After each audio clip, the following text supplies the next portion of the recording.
How far would you say you would have to go around the world to tell a lie and try and get away with it? Well, today we have actually seen that for the first time, where you've got the Australian Spectator.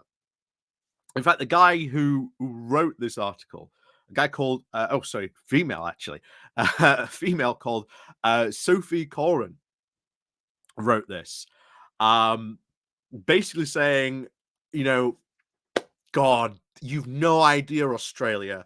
The British really miss Boris Johnson. God, don't we just sit here pining for the days of when Boris Johnson was in charge? Gee, don't you miss Boris Johnson, my fellow Brits?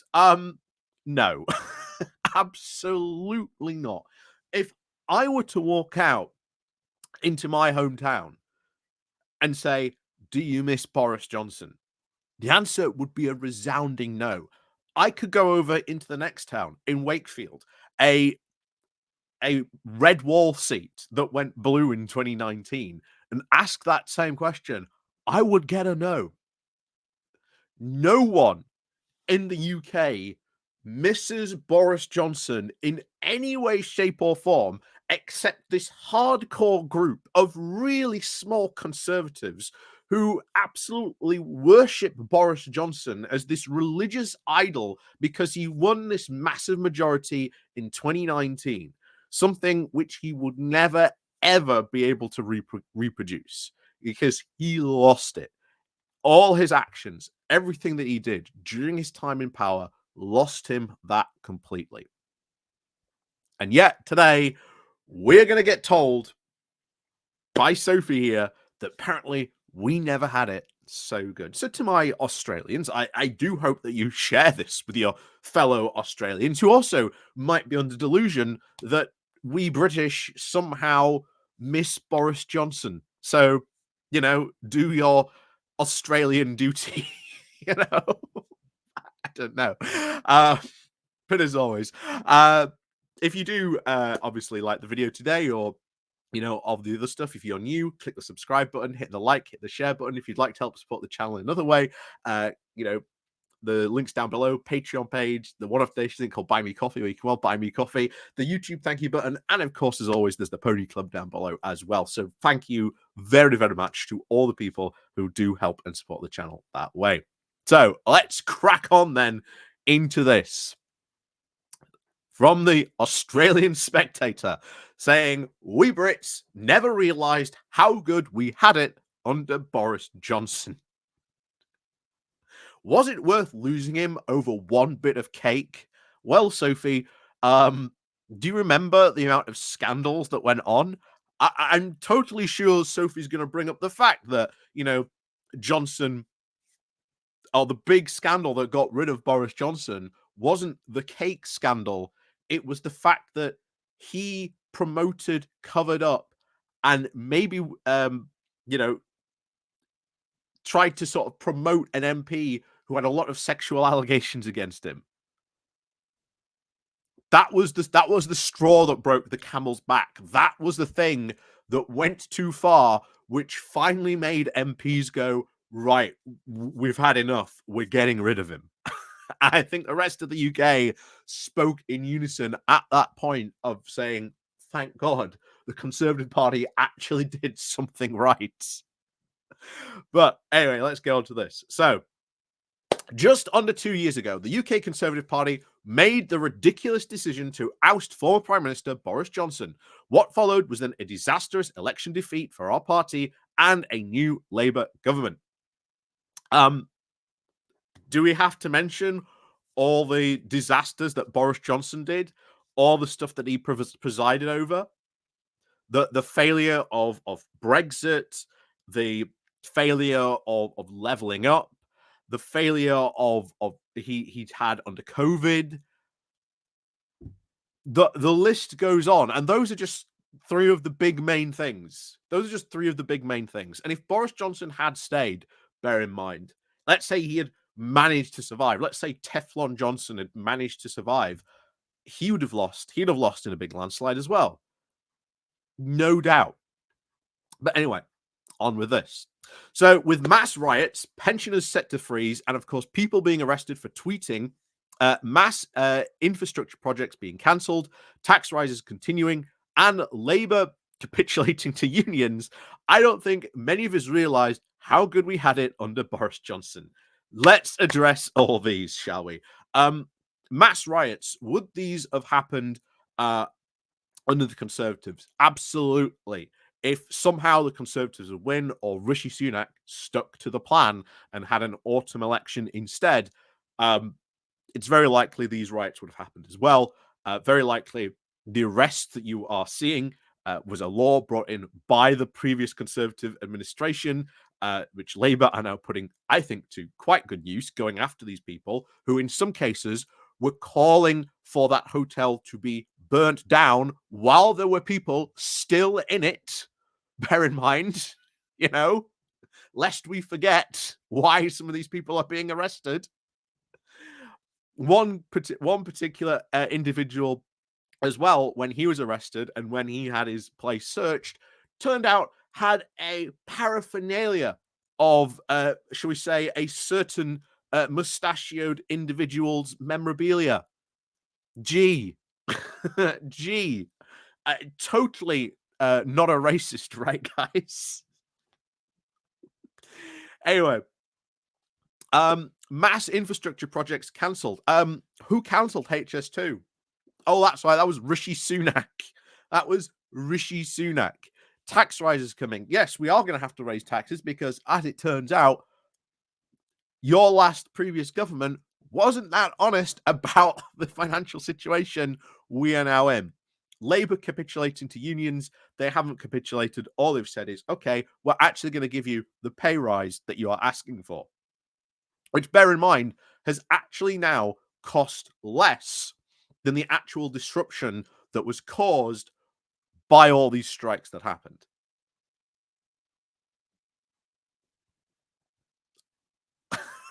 But remember, we never realized how good we had it under Boris Johnson. Anyway, yes, there were challenges, but those challenges were not the ones the UK faced alone. What? The UK faced... Anyway... There was the ambition, I love it, the ambition to level up communities that traditionally had been left behind with bold infrastructure projects that would encourage growth, many of which are now cancelled. You never even delved into that ambition. The levelling up white paper proved that. But the levelling up white paper proved beyond a shadow of the doubt that the Conservatives were never, ever interested in levelling up, that there was no ambition in there involved whatsoever. The first two chapters spell out fundamentally what was actually needed to do for leveling up, what money was actually needed to be spent, the level of investment that needed, and sustained investment needed. You then get to chapter 3, where it was allocation of money, and it was a drop in the bucket of what had been asked for and said would be needed in the previous two chapters. So there was no ambition to level up any of these communities. So that is 100% false. And again, infrastructure projects, it was Rishi Sunak that cancelled HS2. We've now got word that Starmer has been talking to rail industry experts saying he might actually bring back and try to bring back HS2.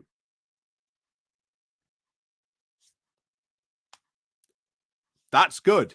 To me, that's good. So it's not Boris Johnson, that we are, woeing about.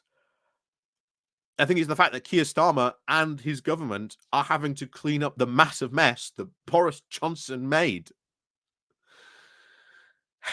Anyway, there was far less division. Was this person even living in the UK during 2016 and the lead up and when Boris Johnson was here?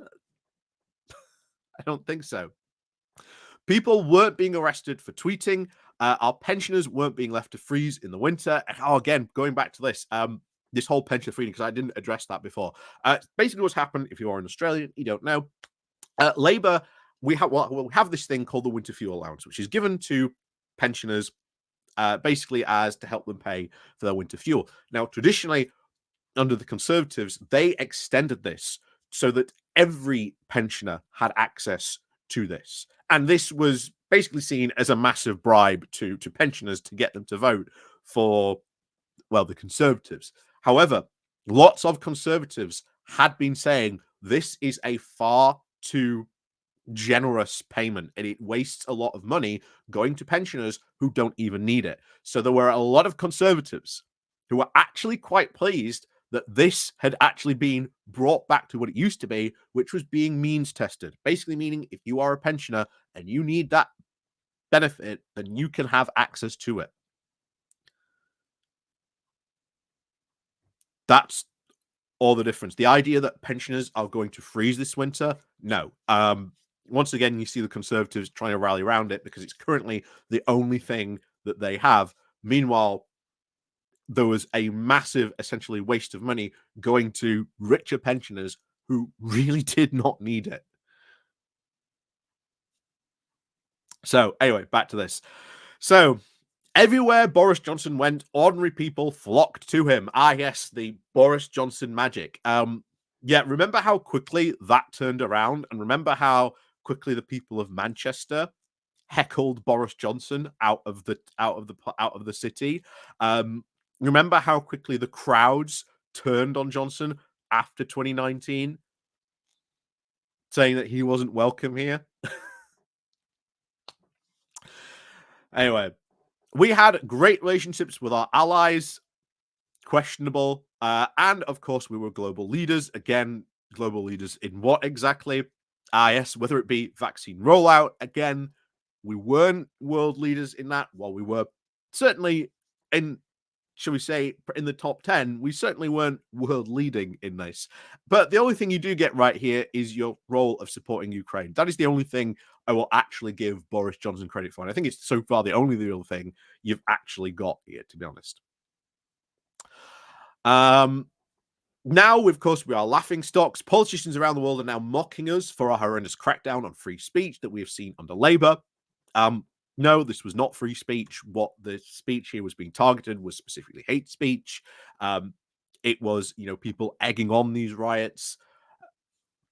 These people have been arrested for more than enough good reason. And remember, the law that they are using to arrest these people was one that was brought in by the previous Conservative administration. You notice that's not being brought up in this article either. Never in our lifetime has the country felt more divided, and has never the tension been so apparent. Everything feels on edge. To be honest, it was a moment that is now over. These riots, as soon as these arrests started, disappeared very quickly. That's what not only people tend to be bringing up. You bring up this stuff, you see when the riots and the police were actively out there arresting these people for their actions during these riots. Guess what? Those riots dropped off very quickly. We haven't seen them actively since. And of course, you saw the massive counter protests as well, vastly outnumbering any of the protests that came before them.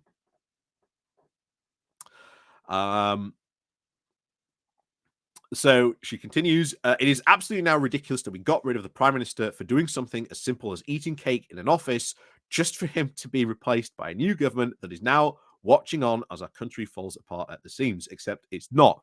Keir Starmer cancelled his holiday. He's even attended Cobra meetings. My God, a Prime Minister who attends Cobra meetings? It's not like Boris Johnson missed 5 Cobra meetings because he was on holiday, or couldn't even be bothered to turn up for them. And again, it was not because of the cake. Was not because of the cake. And as I said at the start, it was because of sexual assault allegations against another Conservative MP that Boris Johnson seemed to know about, but didn't really care about. And as a result, he promoted that guy. And that's why he was gone. Because incidents like that, the cake incident, it was just one thing after another, and then eventually it was just one thing too many, the straw that broke the camel's back. Even Conservative MPs had had enough of trying to defend and cover for him. Going out on national TV, going out told by Number 10, by Boris Johnson in some cases, that, he was telling the truth. And then they were confronted by the news presenter after news had come out that, you know, Boris Johnson, shock horror, had lied. And then they were made to look like idiots on national TV. Gee, I wonder why Conservative MPs resigned pretty much en masse to get rid of him. And also, what about Boris Johnson's falling approval ratings as well? So you're going to bring that up? I don't think so. I don't think many of us, she continues, actually truly appreciated or even recognized how good life was under Boris Johnson.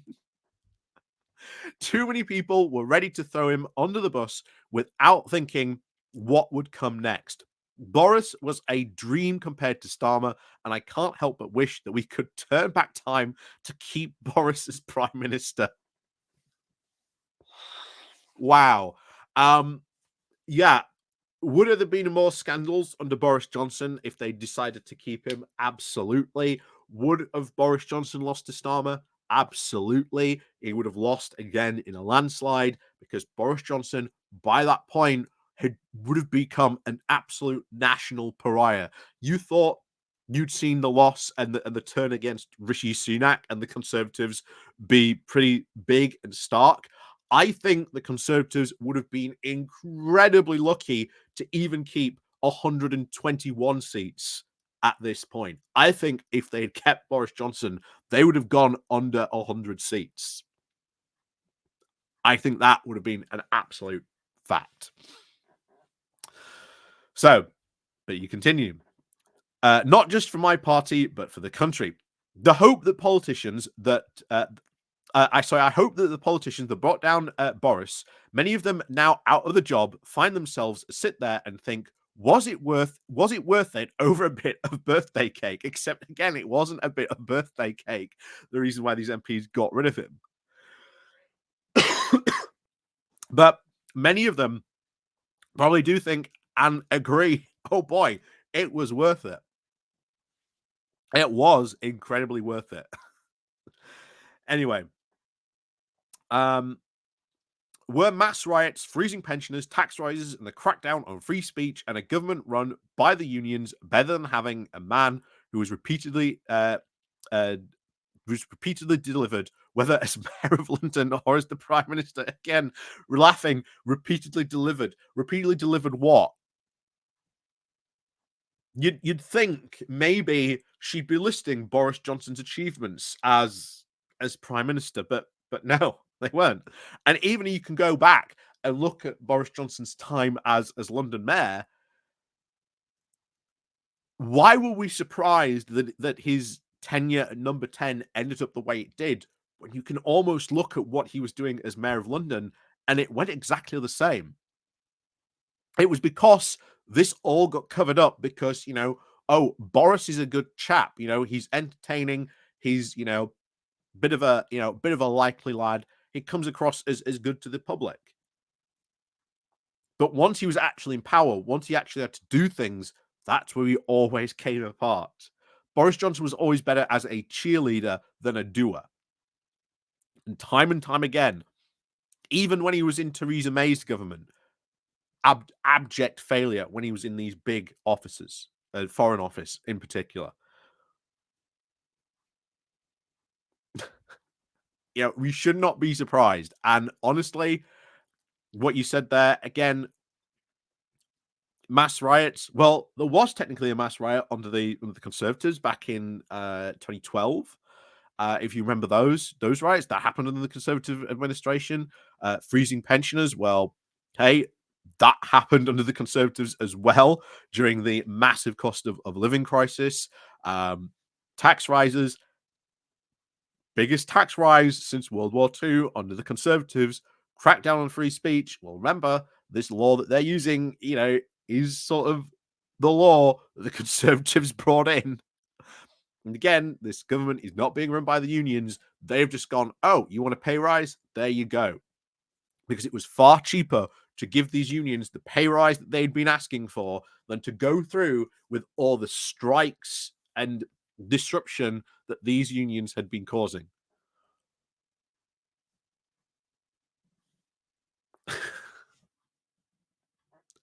Australia, we do not miss Boris Johnson. We do not miss Boris Johnson at all. Um, so back here.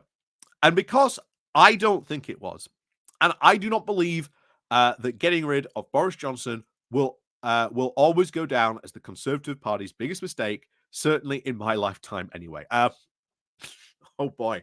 Um, Getting rid of Boris Johnson was probably the best thing the Conservative Party could have done at that time. It was absolutely the best thing they could have done at that time. It is I think if you could look back at the past couple of years, even maybe even the past 14 years, their entire time in government, you could probably point to that and saying, probably one good thing the Conservative Party actually got right. But there are comments down below. Oh, look, I don't think the comments are on. Oh no. I'm gonna be subscribed to comment or read the comments. That's a shame. I don't think the comments down there are going to be very appreciative of what's being said about that. But Australia, please do not believe this. We do not miss Boris Johnson. Boris Johnson, his entire career at this moment in time is over. He is now being paid an obscene amount to, again, apparently write, and again, write in air quotes, because there's rumors going around that he gets people to like shadow write for him, or when he says in stuff, it's not enough, and then you've got other people, reporters at the Daily Mail, having to fill in fill in for him. How true those are not, we'll probably find out. But yeah, that's all he is now. He's a mouthpiece in the Daily Mail, and that's that's pretty much it. You know, he doesn't have a political career anymore. The Conservative Party is not clamoring to get him back in. Not even reform, not even reform is like trying to woo Boris Johnson to get them to join him either. Boris Johnson is part of the reason why the Conservative brand in the UK at the moment is so toxic. So I want to repeat again, we do not miss Boris Johnson. My Australian friends, my Australian brothers and sisters, do not believe that nonsense. We do not miss Boris Johnson.